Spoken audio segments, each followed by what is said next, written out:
세 분이 자리해 주셨습니다. 먼저 한겨레 정치팀 김남일 기자 나오셨습니다. 어서 오십시오. 예, 안녕하세요. 네, 반갑습니다. 그리고 최근에 보면 이분이 방송 욕심이 굉장히 많아요. 네. 정구승 변호사 나오셨습니다. 네, 반갑습니다. 예. 오늘 또 셔츠를 참 멋있게 하고 오셨네요. 그러니까 일하는 남자가 셔츠 이렇게 반쯤 접었을 때 멋있어 보인다면서요? 네, 방송 욕심을 표현한 겁니다. 저희 김남일 기자 보세요. 지금 이 와중에도 지금 못 걷는 거예요. 저기. 자, 그리고 말씀드린 대로 민주당 김승원 의원 오셨습니다. 어서 오십시오. 네, 안녕하세요. 검찰 관련된 내용을 주로 다루는 코너입니다. 중증 검찰센터고요. 예. 여쭤볼 게 많습니다. 예, 네. 열심히 하겠습니다. 처음입니다, 저는. 예, 뭐 네. 처음 나오신 걸 다들 알고 계시고요. 민주당에 지금 검찰개혁 토론회도 있다는 얘기 들었고요. 예. 검찰 인사가 지금 난 부분을 두고 네. 뭐 설왕설래 여러 말들이 많던데요. 네. 민주당에서는 지금 이 인사 내용을 어떻게 평가하고 있는지요? 다양한 의견이 있는데요. 우리 농림부 장관 유임시켰듯이 좀 일 잘하는 검사들을 유임시킨 거 아니냐, 예. 뭐 그런 의견도 있으시고, 윤석열 정부 때 탄압을 받았던 검사 친구들이라든가 후배들한테 물어보면 좀 걱정이 되는 면도 있다, 그렇게 걱정하는 친구들도 있고. 예. 그렇습니다. 네. 지금 뭐 일단은 대검의 2인자라고 부를 수 있는 대검 차장의 노만석 대검 마약조직범죄부장이 올라갔고, 예. 서울중앙지검장에는 정진우 전 북부지검장, 그리고 그렇습니다. 법무부 검찰국장이죠. 예. 성상원 대전지검장이 또 부임했습니다. 법무부 또 기조실장은 최지석 서울고검 감찰부장이 인사가 났다는 내용들이 지금 나오고 있고, 네. 지금 뭐 김성훈 의원도 사실은 두루뭉술하게 얘기해 주셨는데, 우리 김남일 기자께 이걸 좀 여쭤보죠. 어떤 우려의 목소리고 누구에 대한 우려의 목소리인지 좀 정리가 되잖아요. 보면 뭐 약간 색깔은 이제 그렇게 센 분들은 아닌데, 예. 일단 저는 뭐 서울중앙지검장이 정진우 하면 뭐 기획이라고 하지만 사실 공안검사 출신인데, 공안검사가 서울중앙지검장 한 거 생각해 보면 이명박 정부 때 노한균 고대 출신 노한균 검사장 이후로는 처음인 것 같아요. 그래서 참 옛날 사람이라는 게 티가 나요. 그걸 다 기억을 하고 계시네요. 예. 그러니까 어쨌든 뭔가 특수나 이런 쪽을 피해가다 보고 그 와중에서도 뭐 좀 이렇다 할 큰 사건들의 연루가 안 됐거나 뭐 결정 과정에 연루 안 된 사람들을 찾다 보니까 된 것 같은데, 저는 특히 이제 어쨌든 뭐 다들 아시겠지만 법무부 검찰국장 자리가 굉장히 중요한 자리거든요. 예. 특히 검사 인사 관련해서 뭐 고위직 인사야 뭐 저 대통령실과 다 이게 협의가 돼서 한다지만, 사실 검찰국장이면 한 차장 이하, 부장 평검사 인사는 사실상 검찰국장이 다 한다고 보면 되는데, 예. 이 성상원 이 검찰국장 같은 경우는 보면은 이거예요. 기본적으로 한동훈, 송경호, 성상원 딱 하면 약간 한동훈 라인이라고는 하긴 뭐하지만 기본적으로 한동훈 법무장관 시절에 저 송경호하고 저 성상원 다 이제 같이 묶여서 같이 움직이는 라인이거든요. 예. 그리고 게다가 한동훈 현대고, 송경호 중동고, 여기 성상원 영동고, 이 강남 8학군 강남 도련님 검사들이에요. 이게 딱 그러니까 일 잘하고 공부도 잘하는데 뭔가 이 검사로서는 약간 뭔가 이 잔머리 굴릴 거 하고 약간 어지지 않은 느낌이 있는 분들인데, 사실 그거 외에 성상원 영동고는 사실 약간 저런 것도 있어요. 약간 검찰 내부에서 걱정하시는 분들은 성상원 영동고인데 지금 법무부 차관 대신 이진수 영동고죠. 예. 이 두 분이 영동고 검사장 승진한 게 윤석열 정부 때인데, 그때 이시원 공직기관 비서관이 영동고예요. 그래서 이제 그때 뭐 영동고 사실상 이시원 라인이다라는 걱정하는 약간 그런 것도 있습니다. 이시원은 또 유성 간첩조작 사건에 연루돼 있고, 우리가 충암부만 걱정하고 있어야 될 것이 아니었던가 봐요. 근데 이제 뭐 예. 그건 그거고, 아까 저 김 의원님 말씀하신 것처럼 뭔가 어쨌든 여러 뭐 판단을 했겠죠. 뭐 이런 수많은 여러 가지 뭐 어떤 사안이나 이런 걸 판단했을 때 이 정도면 됐겠다 싶어 하는 게 있는데, 뭐 조국혁신당 같이 뭔가 좀 걱정하는 분들 목소리도 세게 있는 건 그렇죠. 사실이고요. 예. 예. 그 내용도 분명히 지금 존재하는 상황이고, 네. 귀 기울여 들어야 된다라는. 정진우 서울중앙지검장도 단대부고 나온 걸로 알고 있는데, 예. 다 강남 8학군 쪽이고, 정진우 난 고등학교 어디 나온지 그렇게 잘 알아요. 서울중앙지검장은 그 북부지검장 있을 때 그 태양광, 그렇죠. 문재인 정부 때 태양광 수사를 했는데, 그 밑에 물론 김영철 차장이라고 오빠 검사 김영철이가 하긴 했는데 굉장히 무리한 수사를 했다라고 지금 알고 있습니다. 그 오빠 검사가 그 장시호 씨. 그렇습니다. 네. 김영철 우리 탄핵 대상이었던 피의자를 제가 듣기로는 뭐 오전 오후로 해서 60몇 번 넘게 소화하고 이제 불러조지는 그 스타일. 그다음에 별다른 증거가 없는데 참고인에 대한 무리한 압수수색을 많이 해서 굉장히 그 뭐랄까 견디다 못해서 사실과 다른 진술을 많이 한 피의자나 참고인이 있다. 그런 지금 얘기를 듣고 있고요. 이게 나중에 다 문제가 될 건데 그 수사에 어쨌건 북부지검 검사장으로서 그 관여를 했던 사람이기 때문에 예. 좀 걱정이 된다.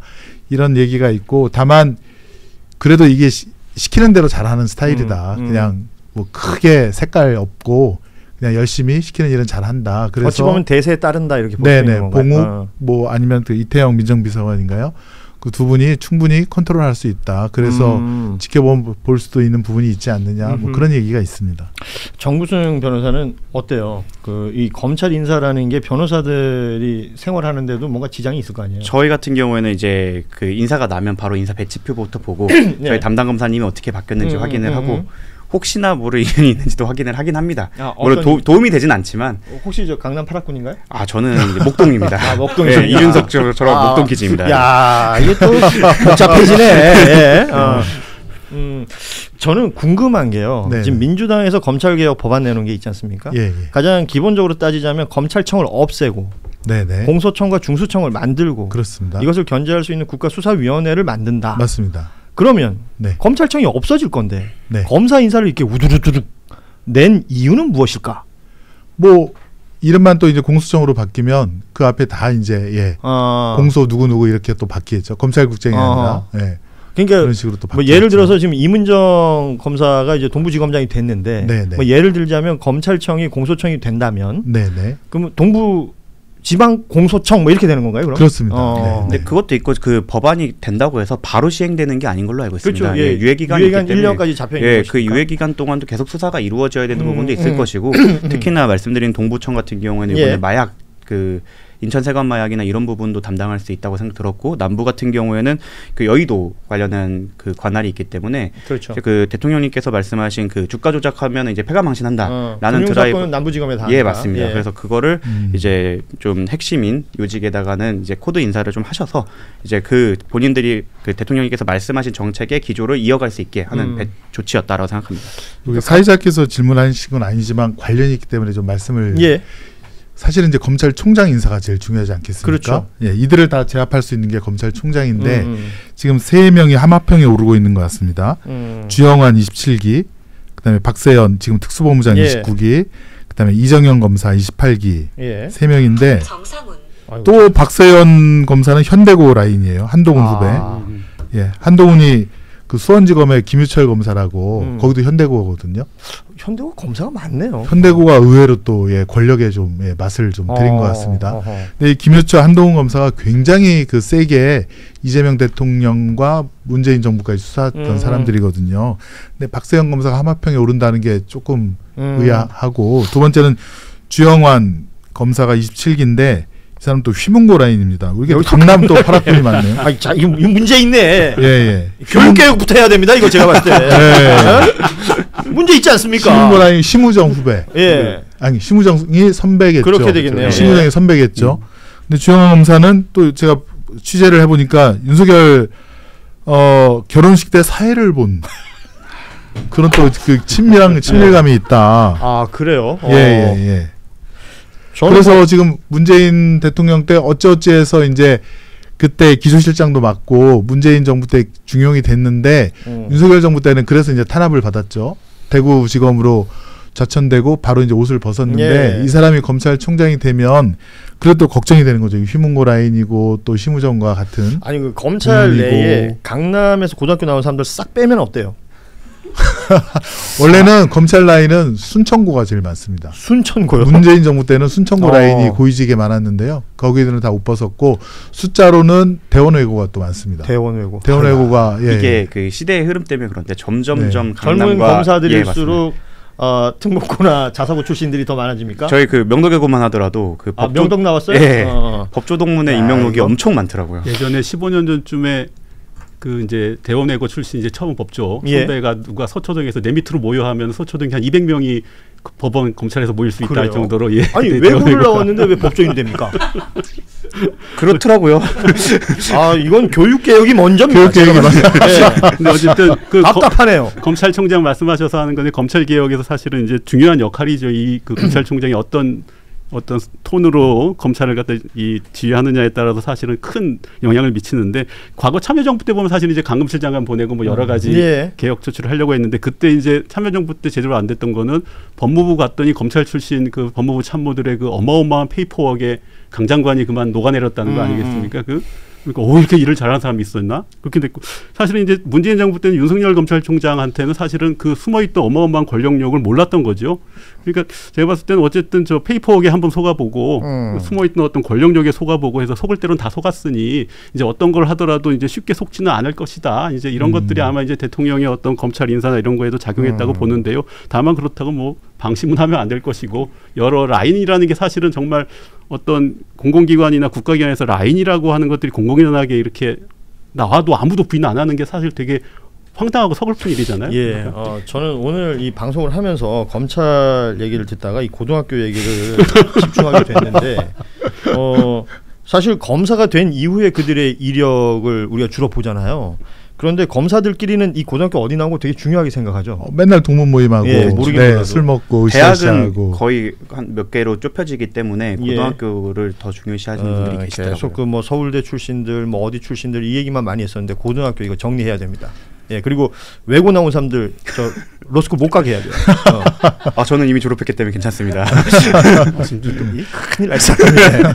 아무튼 지금 이런 모든 게 그만큼 사사로운 라인과 그쵸. 그 안에서 작동하고 있는 또 다른 무언가가 있다는 거. 이 부분을 지적하는 부분이라서 검찰 개혁에 이런 것들까지도 다 들여다봐야 된다라는 생각이 들고 그 검사들이 어떤 태도로 이 개혁 드라이브가 걸리는 시점에 작동할 것인가. 이런 것들도 함께 좀 볼 필요가 있겠고. 그래서 제가 말씀드린 거의 결론은 검찰총장이 과연 누가 될 것인지 주요하게 지금 봐야 된다. 3명 중에 그쪽 이제 불만을 갖고 있는 사람들 그래도 이정현이 검찰총장이 되면 그나마 수긍할 수 있다. 이런 의견을 피력하더라고요. 검찰 내부에서 아닙니다. 윤석열 때 탄압을 고생하셨던 사람들이 그래서 이정현이 검찰총장이 되면 그래도 그 검찰총장이 이런 걱정되는 사람들을 제압하고 끌고 나갈 수 있을 것이다라는 조선일보는 보니까요. 이문정 검사가 동부지검장 된 것을 굉장히 검찰 내부에서 강하게 비토를 놓는 것처럼 기사를 썼더라고요. 그러니까 검찰 내부 일은 잘 안 하고 외부 활동만 주로 해놓고 그리고 검찰의 어떤 위계나 이런 것들을 다 무시해놓고 저렇게 영전하는 모습을 보여주면 후배들이 뭘 배우겠냐 뭐 이런 식의 취지였어요. 조선일보가 반대하면 그대로 하면 아주 좋은 그대로 하면 실제로 됩니다. 검찰 내부에서는 마치 이문정 검사님이 뭐 뿔 달린 사람처럼 생각을 하고 심지어 제 동기 라인 때나 저희 후배들도 그렇게 생각을 하고 공공연하게 SNS에 검사들이 그렇게 올리기도 합니다. 근데 그런 부분에 대해서는 뭐 외부에서 개혁이 되고 그만큼 비판을 받았다는 것 자체가 말씀하신 대로 조선일보가 비판했다면 잘한 인사기 때문에 지켜보시면 될 것 같습니다. 그 어쨌든 검찰 개혁성 입장에서는 뭐 임종 이제 검사장을 의심할 이유는 없고요. 워낙 그 내부에서 외롭게 힘들게 오랫동안 싸워 오셨고, 근데 이제 다만 이제 잘하시겠지만 더 잘하시라는 어떤 고언의 차원에서 드린다면은 아마 어쨌든 이제 지금 이문정 검사의 어떤 과거 이력 보면 이제 충주지청 부장검사하고 이후에 중경단들을 쭉 한 게 그 한 6년 전 부장검사 하시고 사실상 어떤 밑에 저 부하검사들을 데리고 조직관리 차원에서 했던 경험은 없거든요. 그게 인사 불이익 때문에 못한 것도 있고 또 여러 가지 이유가 있을 텐데 조직관리 할 수 있겠냐. 다만 이제 동부지검이 이게 서울 4대지검 중앙지검 빼고 이제 동남북서라고 원래 서열이 있어요. 과거부터. 그래서 동부가 제일 선임 저건데 이제 그건 되게 약해졌죠. 이제는 뭐 남부가 중요한 수사기관이 되고 있는데 어쨌든 선임 전통적인 선임 저 검찰청인데 이제 가서는 아마도 그래도 저 이문정 검사장이 기존처럼 하시기는 어렵다. 이제 책임지는 자리거든요. 이제 비판만 해서는 안 되고 본인이 수사에 대해서 어떤 방향과 결정을 해야 되고 검사 인사에 대해서 본인이 결정을 해야 되고 여러 가지 사안의 판단을 해야 되는데 뭐 아마 당연히 이제 그 본인이 가시면 그 보직에 맞춰서 본인의 어떤 업무 스타일을 바꾸시겠지만 이제 어쨌든 저희가 조직에서 회사에서 기자 생활하면서 듣는 때 선배들이 하는 말 중에 가장 심한 말이 너도 너 같은 후배 한번 만나봐. 이게 가장 큰 저주이자 충고거든요. 그래서 혹시나 저 이문정 검사가 이제 이문정 또 다른 제2의 이문정 같은 검사를 만날 수도 있는데 어쨌든 그러면 한번 거기서 이제 일합을 걸으시고 누가 이길지는 한번 해보시되 어쨌든 이제 그 자리는 이제 책임지는 자리가 되셨다 이 말씀을 드리고 싶네요. 김남일 기자는 그 본인 같은 후배를 만났습니까? 한번 패고 싶은 후배를 여러 개 그래요. 그래서 뭐 그거를 강단 있고 기계 있는 걸로 보면 좋지 않을까 싶은데요. 흥미진진한데요. 아니 근데 조금 다른 건데 사임하는 검사들이 또 있을 거 아닙니까? 그렇죠. 그러니까 윤석열을 이제 조폭 대장으로 비유하면 행동대장들. 이진동 차장부터 쭉 나가는. 네네. 이제 행동대장에 보면 이제 신봉수, 김유철, 송경호, 그다음에 행동대원들이 있지 않습니까? 강백신, 박상용, 어미준. 아 진짜 이게 추억의 이름들이네. 네네. 예. 다 이 탄핵 대상들이었던 이 사람들 이제 사표 뭐 이건 내야 되는데 근데 그냥 수리하면 안 됩니다. 이 사람들 수사 대상이고 징계받을 소지가 충분하기 때문에 대기 발령시켜서 법무연수원으로 보내야 됩니다. 그러니까 여러 차례 얘기했지만 그냥 사의를 표명한다고 해서 그게 수리가 되면 이 사람들이 받을 수 있는 뭐 연금 문제, 변호사 개업 문제, 이게 정관으로 인정받는 문제 모든 것들에 전혀 문제가 안 생기는 거고. 그렇습니다. 징계 이후에 뭐 수사를 받든지 뭐 그 이후 상황이 된다면 이 모든 것들에 문제가 생기는 거니까. 그렇습니다. 예. 네. 뭐 이게 이익과 불이익으로 나눌 것이 아니라 어떤 것이 진정한 징계성 성질을 가지게 되는 것인가 이것을 좀 얘기해 주시는 것 같고 우리 김승원 의원은 판사 출신이시잖아요. 네네. 전국 대표 법관회의 얼마 전에 있었지 않습니까? 그렇습니다. 어떻게 보십니까? 깜짝 놀랐습니다. 저렇게 강단 있는 판사가 없는가. 예. 나 같은 사람이 이렇게 없나 이런 생각. 아니 이문정 검사 같은 뭐 10분만 있어도 분위기가 확 달라졌을 텐데. 아니 그러니까 어떻게 저렇게 됐을까? 기사들 중에 그런 게 많았어요. 뭐 판사다운 결론. 네. 판사는 그런 사람들인가요? 아닌데요. 아니, 최후의 인권 보루 그러니까 5개 안건을 해놓고 5개 다 부결시켰잖아요. 네네. 이렇게 하자와 저렇게 하자가 부딪히는 건데 서로 부결돼 있는 것들도 있어요. 네네. 그 후배 판사들일 거 아니에요, 대부분이. 후배들이죠. 네. 네네. 한마디 해주세요. 아니 결론을 갖고 들어와야지. 뭐 이렇게 이것도 되고 저것도 되고. 이렇게 그냥 하니까 재미없네. 저 카메라거든요. 예. 영상 편지. 후배 판사들에게. 예. 아무튼. 사법부의 독립은 재판부의 독립이고 법관의 독립인데 그거는 스스로 강단과 기계를 갖고 수틀려면 난 옷 벗겠다 그런 기계가 있어야지. 판사들이 월급 받고 일하는 그냥 단순한 공무원도 아니고 국민의 인권을 보루하는 최후의 그리고 사법부의 독립을 지켜야 되는 사람으로서 좀 우리 김병로 대법원장님이라든가 좀 옛날에 강단 있는 모습을 찾았으면 좋겠습니다. 부탁드립니다. 너무 정중한데? 야 이놈들아 이거 한마디 해주면 안 됩니까? 제가 법무관으로 법원행정처 대법원 법원행정처에 있었는데 거기에 계셨던 판사님들이 스스로를 정말로 절제를 많이 하시고 뭐 오해 살 만한 행동 안 하려고 정말 스스로를 거절을 엄청 하셨거든요.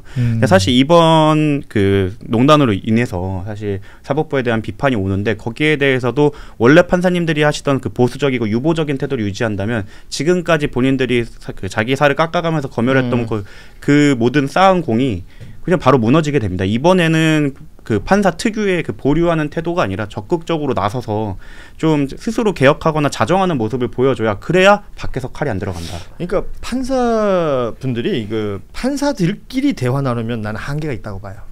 그 판사들끼리 얘기하면 그러니까 예를 들어서 그 누구의 이름 뭐 조희대, 지귀현 이렇게 특정 이름을 안 대더라도 본인들끼리 그 안에서 토론하고 이야기하다 보면 큰 답이 나올 것 같지 않거든요. 본인들 전체 조직의 어떤 불리한 상황으로 가는 거라면 결정을 유보하거나 아니면 좀 소극적으로 바뀌거나 이럴 수 있다라는 생각이 들어서 오히려 더 열린 공간에서 더 많은 직능분들하고 함께 이야기를 해보시면 어떨까라는 생각도 드는데 온라인 회의 자체의 한계라고 지적하는 분들 계세요. 저는 그 켜놓고 딴짓 하셨던 분들 더 있을 거라고 봅니다. 기본적으로 판사들이 어쨌든 뭐 어떤 사안이 판결을 할 때 사실은 뭐 유죄 판결, 무죄 판결을 써놓고 갖고 온다 할 정도로 미리 준비가 철저하신 분들인데 이제 과거 이제 전국 법관회의 같은 경우는 이제 연수원에 다 같이 전국에 모여서 그러니까요. 100명 가까이 모여갖고 오프라인으로 서로 눈치도 보고 표정도 보고 조판사는 어떻게 할까 막 서로 하는. 그러니까 법정에서 마치 피고인의 어떤 진술이나 이런 거 봐가면서 정말 저 양반 거짓말하네 이런 거 서로 판단해가듯이 어떤 그 공간의 분위기로 판단하는 게 있는데 각자 그냥 자기 사무실에 앉아서 줌으로 연결돼서 하다 보니 제가 봤을 때 그 어떤 회의의 밀도나 긴장감이나 어떤 오늘 뭔가 우리가 여기서 함께 모였으니 반드시 뭐 결론을 내야 된다 이런 게 전혀 없고 그냥 모이자 해서 하고 나서 뭐 아까 말씀하신 딴짓 할 수도 있고 안에서는 다리 떨면서 계속 그렇죠. 뭐 클릭하고 있을 수도 분명히 있고 반바지 입고 있는 사람이 있었을 거예요. 그런 것도 크게 좀 어떤 형식상의 한계도 있다고 봅니다.